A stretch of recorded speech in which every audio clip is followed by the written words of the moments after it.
la notion de création de valeur en santé, en fait, c'est l'idée de maximiser l'impact, le bénéfice pour les patients, tout en maîtrisant au mieux les ressources qui sont employées pour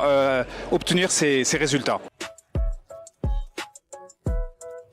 Par exemple, quand on regarde les parcours de soins, les infections sur site opératoire, on peut avoir pour traiter ces complications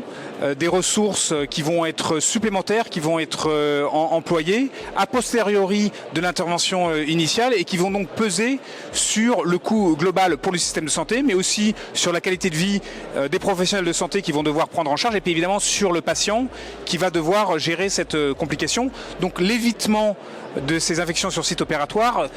et l'intégration de l'évitement de ces complications à l'origine de la prise en charge est un moyen de maximiser cette valeur en santé.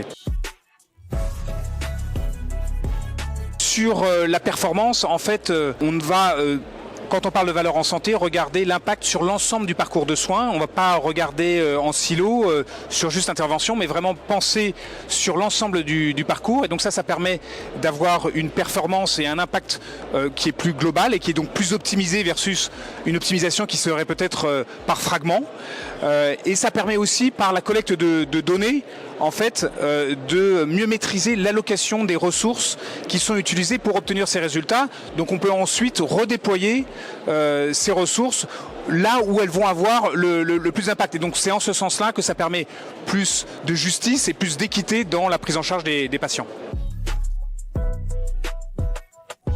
On est dans une démarche d'innovation, mais quand on pense innovation, c'est pas simplement innovation technologique, mais c'est vraiment innovation dans une démarche de création de valeur. Alors je peux par exemple citer des exemples très concrets comme le traitement de la fibrillation atriale. Ce sont des pathologies qui sont graves, fréquentes,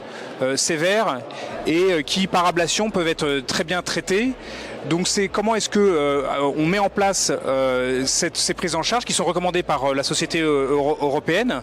et qui vont permettre en fait d'éviter par exemple des traitements avec des arythmiques au long cours. Donc on doit une fois qu'on a démontrer en fait la supériorité de ce type de prise en charge par ablation, ensuite mettre en place les mécanismes de compensation, de récompense et d'incitation de la mise en place et donc de financement des différentes parties prenantes, des financements des acteurs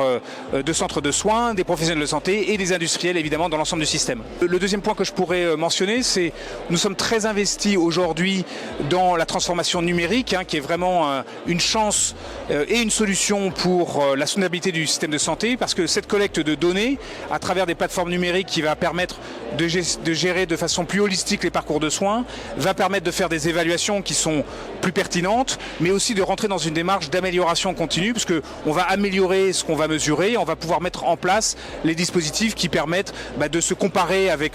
d'autres centres de soins, d'autres acteurs, d'autres technologies, et donc ensuite de choisir celles qui ont le plus d'impact au profit du bénéfice du patient et dans une gestion et d'une maîtrise des ressources de santé.